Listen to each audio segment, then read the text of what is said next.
Have you ever been told to leave a place that your blood, your history, and your entire life called home?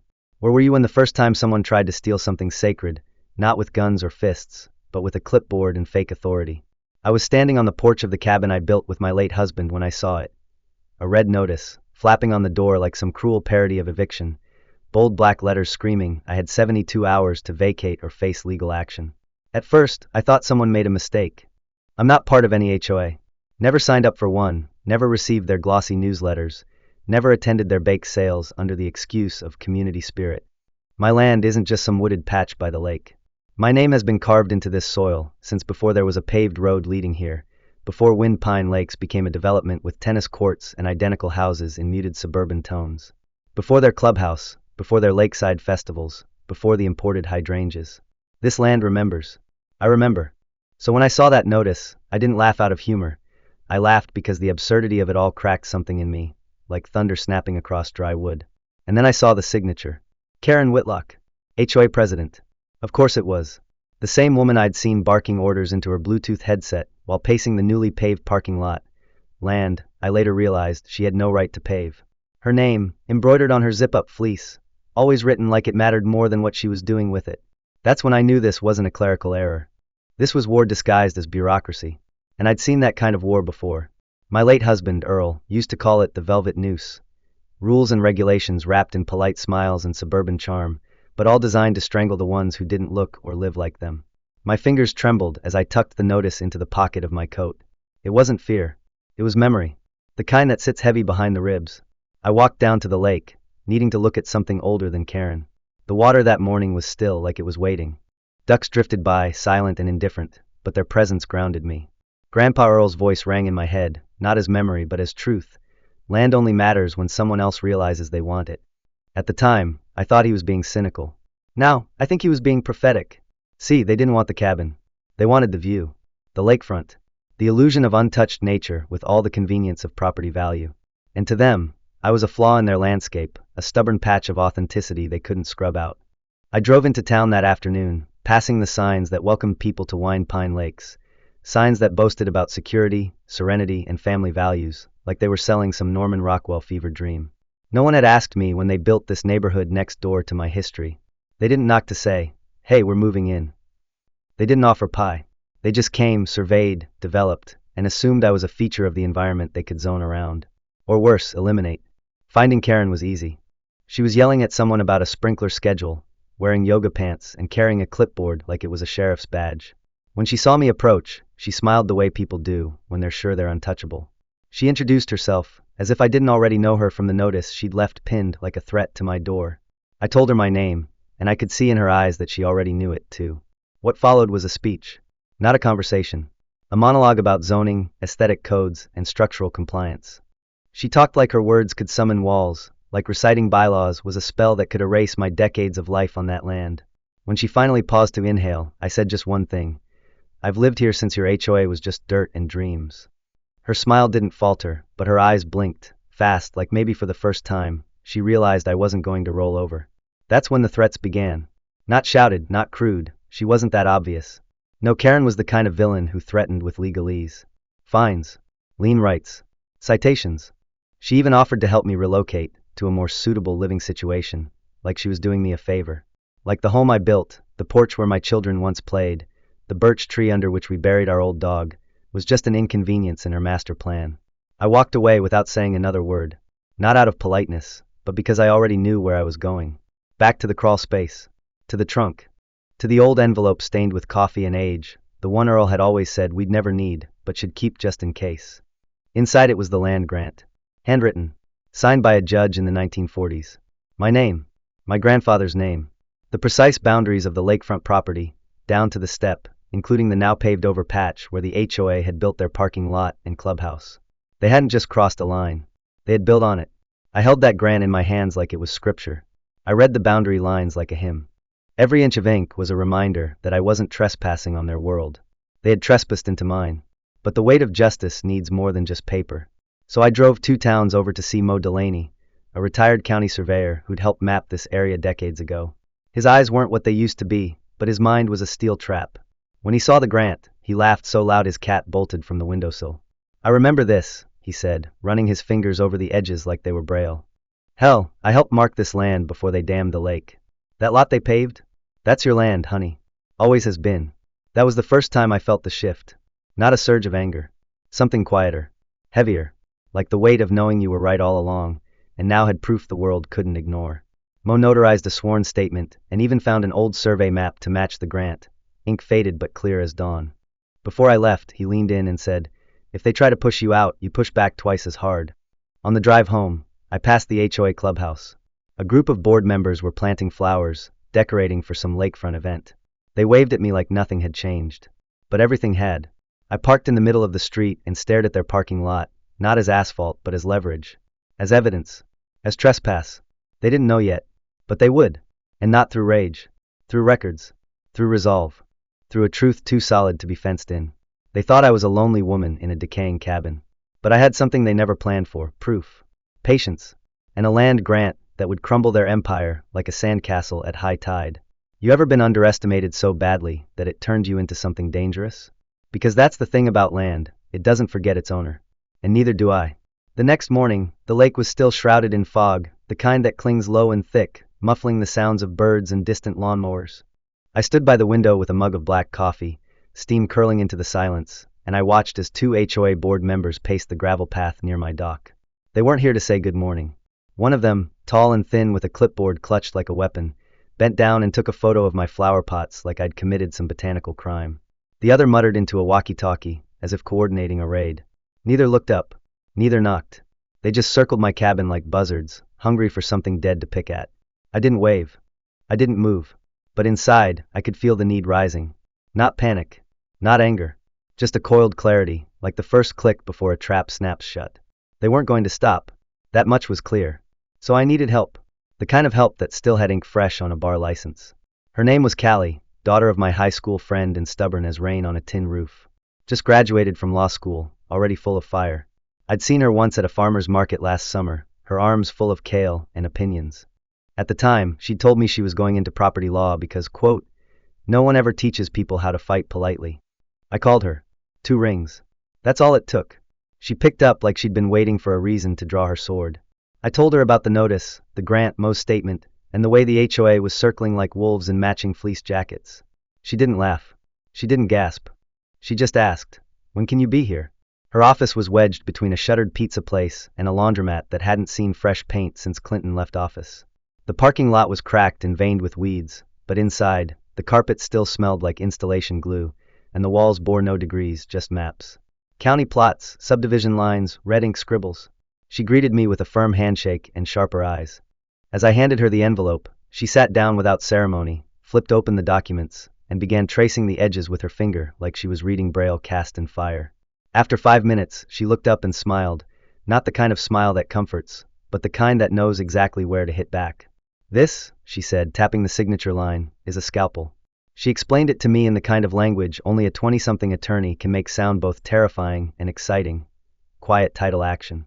A lawsuit not for money, but for clarity. For truth. For erasing confusion like a knife slices through fog. We would file it with the county. We would submit the land grant, Mo's map, the notarized affidavit, and a thumb drive filled with satellite imagery pulled from a university archive. We would prove, inch by inch, that the clubhouse, the parking lot, the whole pristine illusion they'd built on sand, sat on my soil. We drove together to the county records office, her car rattling like a shopping cart, but fast as a bullet. The clerk, a man with fingers stained from ink and a voice hoarse from silence, raised an eyebrow when he saw the handwritten grant. Then he disappeared into the back and emerged with a ledger thicker than a Bible. After some dusty flipping, he found it, 1946, inked in a careful script that matched the one in my envelope. No digital record. No scan. Just paper. Old and real. Still valid, he muttered, and that was all I needed to hear. When we returned to the cabin, there was a new notice on my door. This one was yellow. Thicker. More official looking. The kind of paper that tried to feel like law. It cited HOA Covenant 4B. Something about unapproved exterior features. It threatened fines, $500 a day. No signature this time. Just a stamp that read, Enforcement Division. I laughed so hard I scared a squirrel off the porch railing. Enforcement Division. They were really leaning into the performance. I called Callie. She told me to take a photo, email it, and not engage. 5 minutes later, she called back to say the cease and desist was already drafted, and would be filed with the county by morning. Don't throw a tomato at them, she warned, no matter how tempting it is. I promised nothing. The next day brought something stranger. One of the board members, Doug, a man I remembered for being quiet and perpetually awkward, was standing near the boat ramp, staring at a set of freshly posted signs. Bright red. Every 10 feet. No trespassing. HOA property. But he wasn't smug. He looked confused. Even embarrassed. I walked over and asked who put them up. He said Karen wanted to protect community assets. I told him those assets sat on my land. He didn't argue. He just rubbed his neck and walked away. That night, I remembered something Earl once told me. A joke, really, about a hidden valve on the old dam system from when the town used lake water for firefighting. It's got a secret switch, he'd said once, eyes twinkling. At the time, I thought he meant metaphorically. Now, I wasn't so sure. I found the old fishing tackle box, rusted but intact, and there, taped under the lid, was the key. Small. Metal. Faded by years. At midnight, I hiked the perimeter of the lake, flashlight in hand, Charlie trailing behind me with a limp that matched my own. Near the old service hatch, hidden beneath vines and decay, I found the padlock. The key slid in. Turned. The hatch creaked like a coffin. Inside was the valve. Manual. Covered in dust and time. But real. Still intact. A crank, some gauges, a plaque warning against unauthorized use. I didn't touch it. Not yet. But I smiled. Because they thought the threat came from bylaws and laminated signs. They didn't know the lake itself still listened to me. The next morning, I was woken by the sound of metal striking soil. I looked out the window and saw a crew in orange vests driving poles into the ground, around my driveway. A new sign leaned against a pickup. Private HOA property. No access without permit. I didn't think. I just moved. Boots on. Coat over pajamas. I stormed out before they could anchor the first bolt. The man with the post-hole digger barely looked up. Orders from the board, he said. Then pointed to a white SUV that had just rolled up like it owned the gravel. Karen stepped out. Same jacket. Same smugness. But now with steel in her voice. We're just protecting community land, she said. I asked her where she thought she was standing. Lakeside access is under HOA jurisdiction, she replied. I told her I had documentation that said otherwise. She shrugged. Until a judge says so, we're enforcing regulations. I looked at her. Really looked. And I said, that might be the last mistake you ever make here. She faltered. Just for a second. But then turned on her heel and walked off like she'd won something. I called Callie. She was already at the registrar's office, filing the quiet title action. She told me not to engage physically. Even if they fence you in, she added. And that's exactly what they did. By noon, my truck was trapped. The only way out would be to ram through chain link. But I didn't panic. Because they hadn't fenced me in. They'd fenced themselves out of truth. That afternoon, I walked down to the HOA marina, where Karen stood on a raised platform with a megaphone, talking about paddleboard rentals and community access hours. Her voice was syrupy, practiced, as if none of this was unraveling. She said, as per HOA ownership of lake access. And that's when I cut in loud and calm. Actually, I own the lake. Every head turned. Karen blinked, laughed nervously. You must be mistaken. I pulled out the land grant and the survey map, unfolded it on one of their plastic tables. I pointed to the boundaries that wrapped around the water like a protective arm. The county registrar doesn't think I'm mistaken. That shut her up. But what broke her was Doug. Quiet Doug, who stepped forward, cleared his throat, and asked if Karen had reviewed the subdivision plat before ordering the fence. She didn't answer. He continued. He'd checked the county maps. They didn't match. And then, just like that, the meeting cracked. People murmured. One woman asked if the HOA fees were even being used legally. A man muttered about fraud. The calm was gone. Karen tried to speak, but the lake was no longer hers to command. That night, I found something else, old blueprints. A clubhouse expansion rejected by zoning years ago for lack of verified ownership. And yet they'd built it anyway. Tomorrow, I'd walk the boundary with Callie. But tonight, I stood at the shore with Charlie beside me, and I whispered to the lake. They started this. But I'll end it. And the water, still and silver, whispered back. The day after the confrontation at the marina, the wind carried a tension that had nothing to do with weather. It moved through the trees like whispered warnings, and pressed against the windows of my cabin like breath held in anticipation. I sat at the kitchen table with a legal pad full of scribbled dates, names, parcel numbers, and county references. Across from me sat Callie, her blazer tossed over the back of a chair, sleeves rolled up, her fingers tapping steadily on the keyboard of her laptop as she compiled everything into one cohesive case file. It felt less like preparing for a court hearing, and more like constructing a reckoning. A knock startled both of us. Not a hesitant one. Sharp. Deliberate. I opened the door to find a man in a pressed uniform that didn't belong to any sheriff's department I recognized. Behind him stood three others, all in black security outfits with radios and mirrored sunglasses. The one in front introduced himself with a name I didn't bother to remember and handed me a folder thick with paperwork. According to him, the HOA had hired a private enforcement agency to begin removal proceedings against unauthorized occupants. I looked past his shoulder at the lake glinting in the distance. Then I turned back, handed him the land grant, Mo's affidavit, and a stamped copy of the quiet title filing. "Give this to whoever sent you," I said. He looked down, scanned the documents, and muttered something into his radio. Moments later, the men retreated without another word, disappearing into their shiny trucks like shadows crawling back into their caves. Callie said nothing at first, but her knuckles were white against her coffee cup. "That wasn't for show," she said. "They're pushing harder. We need to get ahead of this before they start falsifying claims." I nodded and stood in silence for a moment before asking if we could go public. She tilted her head. "You mean press?" I nodded again. "The people who bought into this HOA dream need to see what it's built on, before the board launders it all behind closed doors." Callie reached into her bag and pulled out a folded card. A reporter she knew, local but sharp, had been following property rights stories in neighboring counties. "If anyone can smell blood under a white picket fence, it's her," Callie said. That afternoon, we began gathering visual proof, photos of the boundary markers, the unauthorized construction, the temporary docks, even aerial shots showing how HOA structures bled onto my land. I walked every edge of the shoreline, Charlie limping loyally at my side. The lake was unusually low that day, revealing old stone edges I hadn't seen in years. It reminded me of something else Earl once mentioned, how the lake's modern level was artificially maintained, adjusted decades ago by a secondary valve system that redirected spring runoff through a series of culverts. I hadn't thought about that in years. I checked the service hatch again. Everything was still untouched, the valve crank resting like a dormant god. I didn't touch it, but knowing it was there gave me something more valuable than revenge. It gave me patience. That night, I found a flash drive on my porch, sealed in a sandwich bag with a note that simply read, "For Callie." The handwriting was Doug's. When I plugged it in, my breath caught.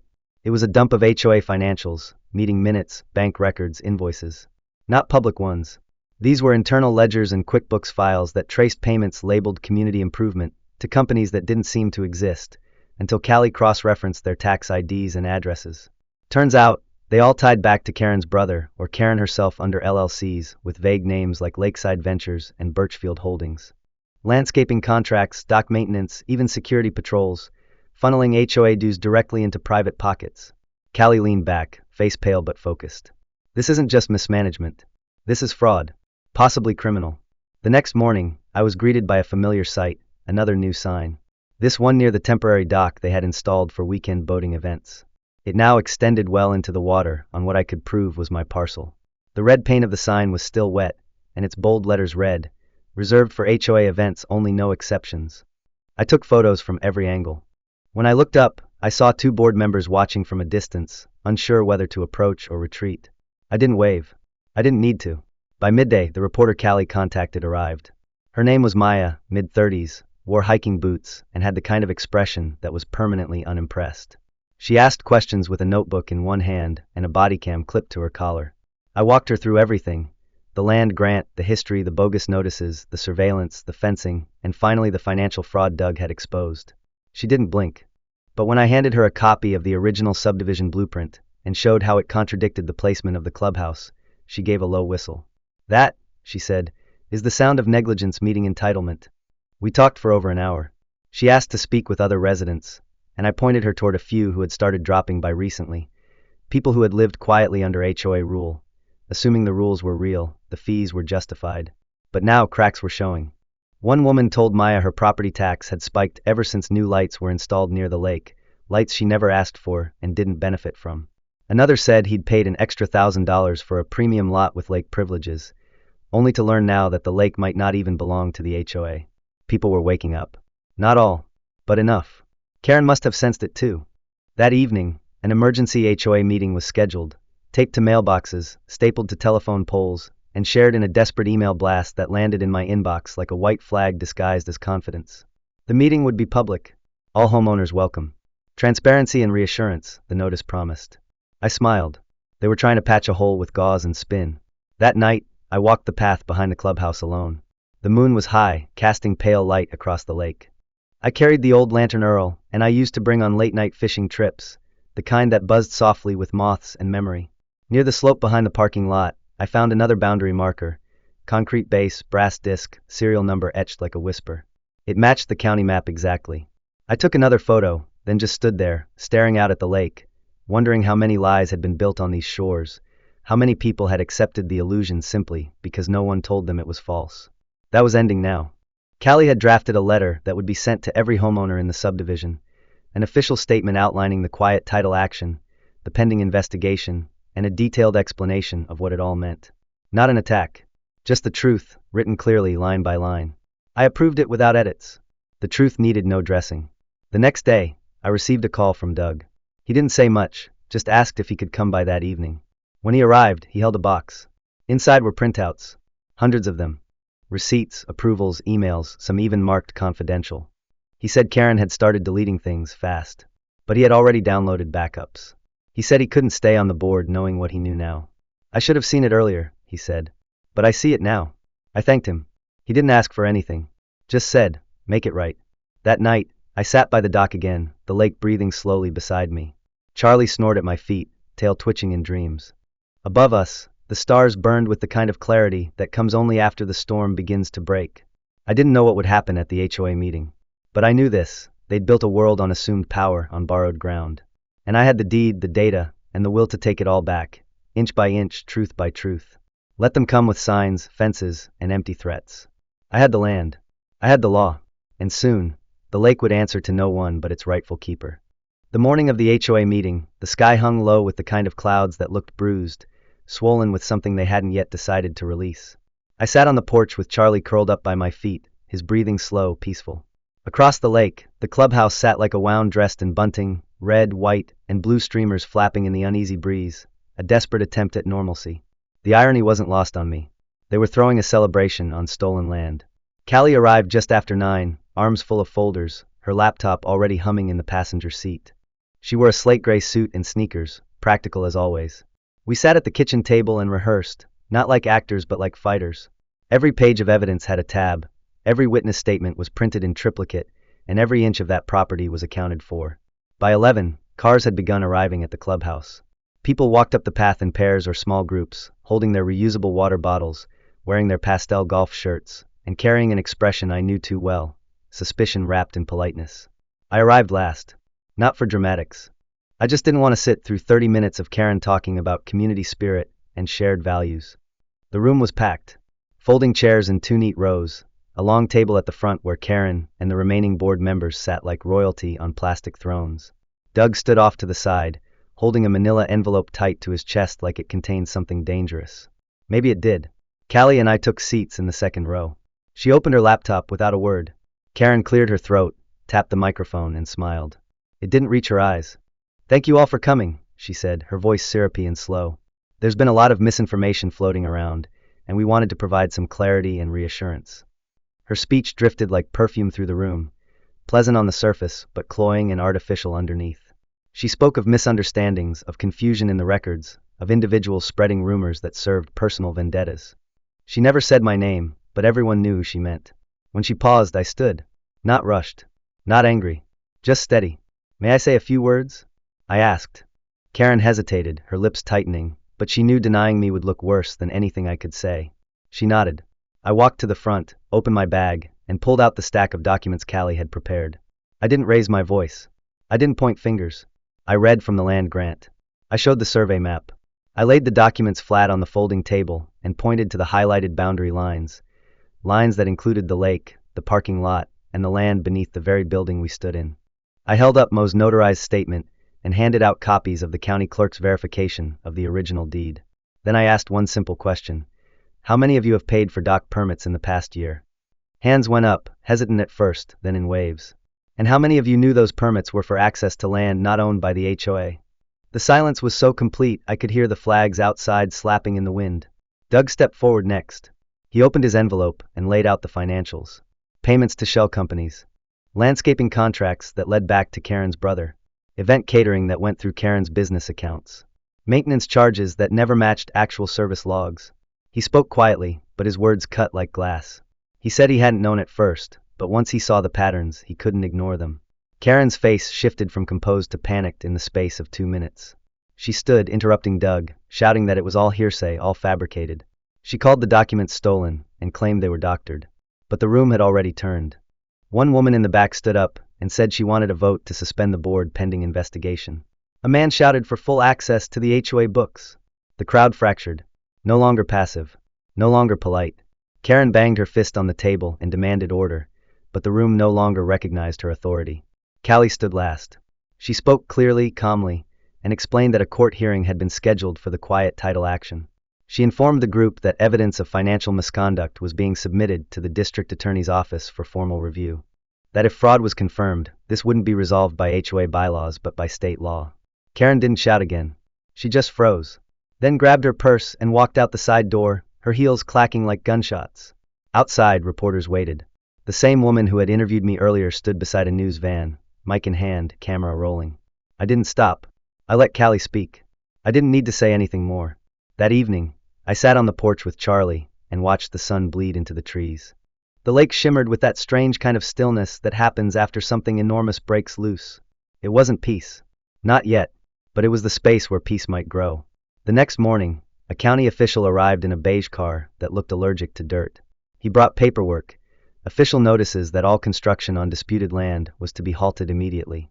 He asked to see the boundary markers, and I walked him along the edge of the lake, through brush and birch trees, showing him the brass discs, the concrete anchors, the survey pins half buried in moss. He took photos, asked questions, nodded a lot. He promised to return with enforcement if the HOA attempted to resume operations. Later that day, I watched as Karen's SUV left the clubhouse lot for what might have been the last time. She didn't look at me. I didn't wave.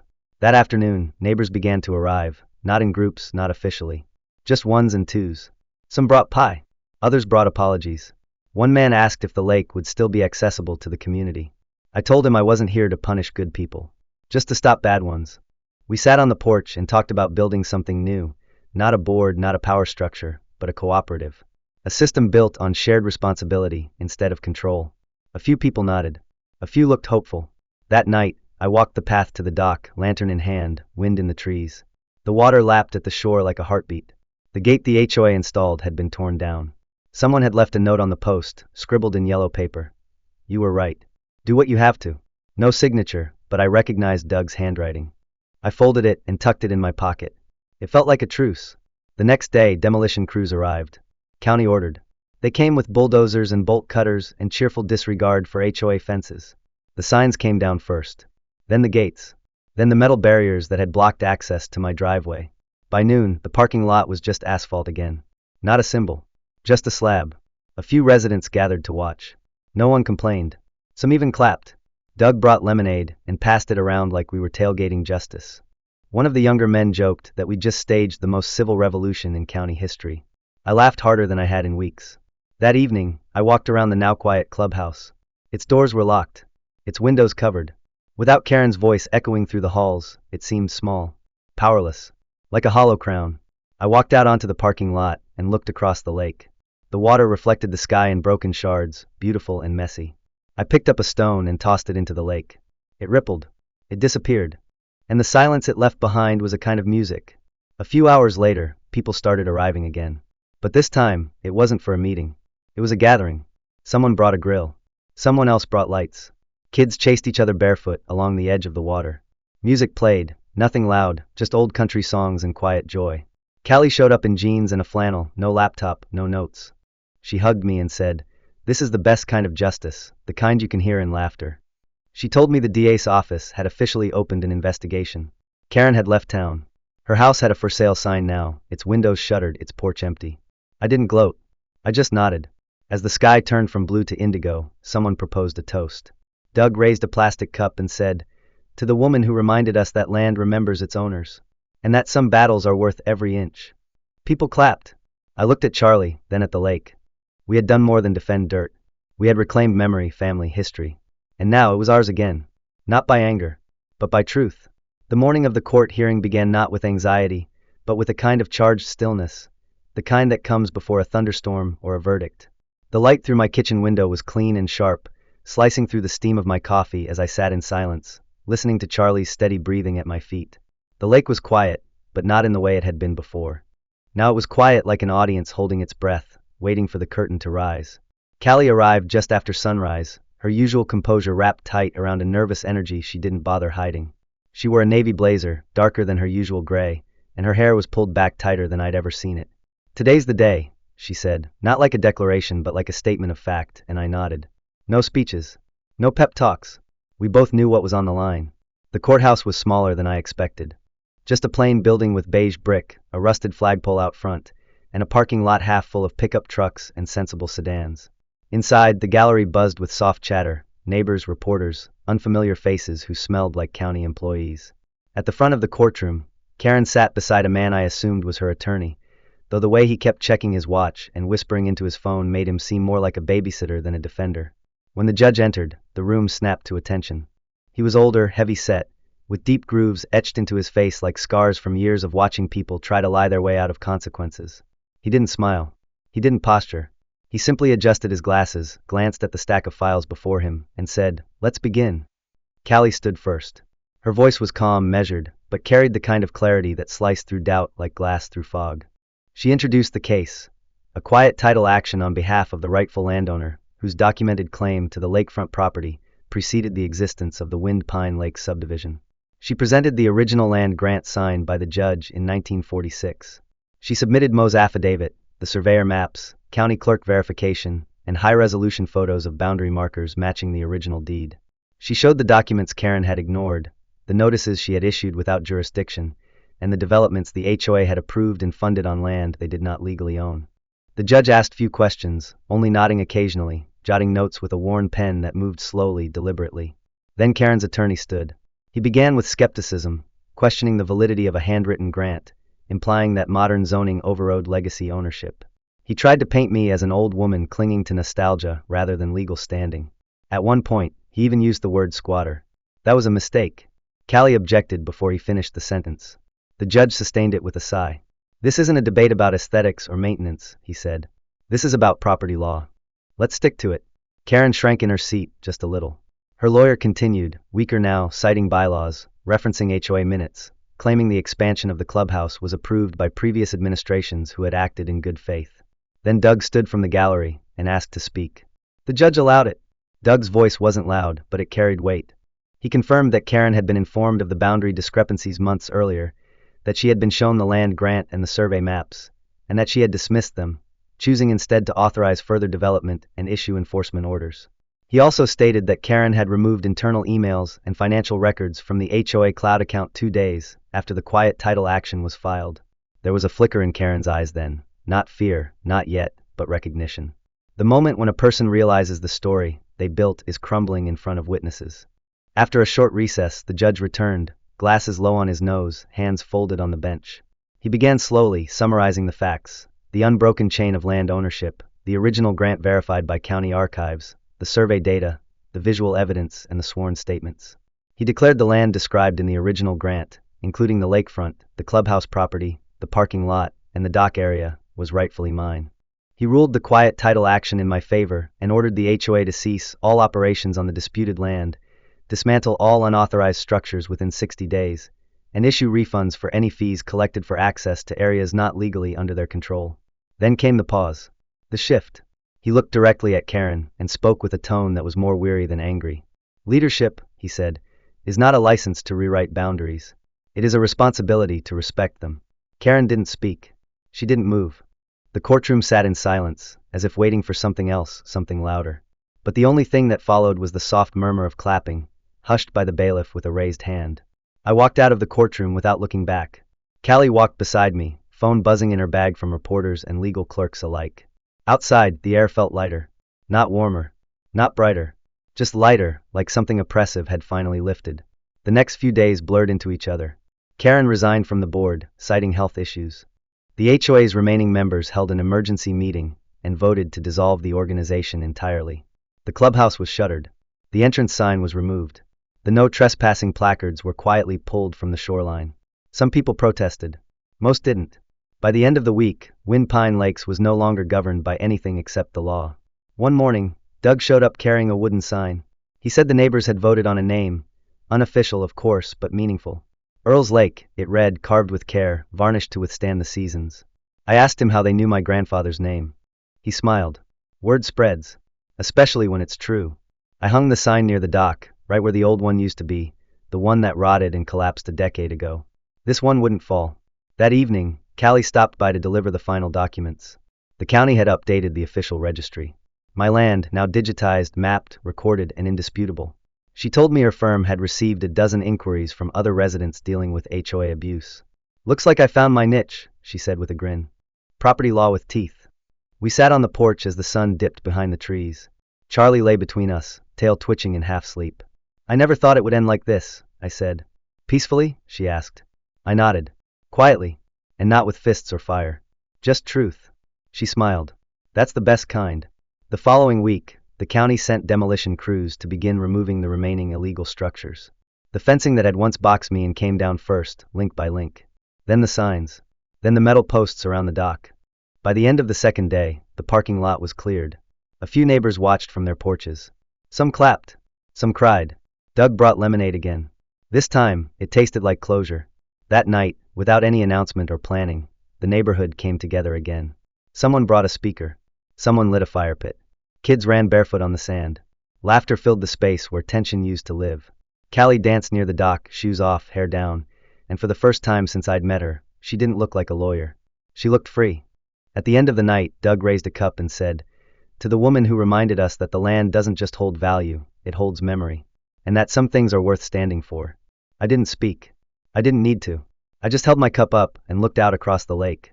The water shimmered like glass, reflecting the firelight, the stars, and a story reclaimed. When the night finally ended and the people went home, I sat by the shoreline with Charlie beside me. The moon traced a silver path across the water. The breeze whispered through the trees, and for the first time in what felt like forever, there was no weight in my chest. Just the steady beat of something whole again. Not because I fought hardest, but because I never let go. Because some land isn't just land. It's legacy, and when you stand on it long enough, it stands with you.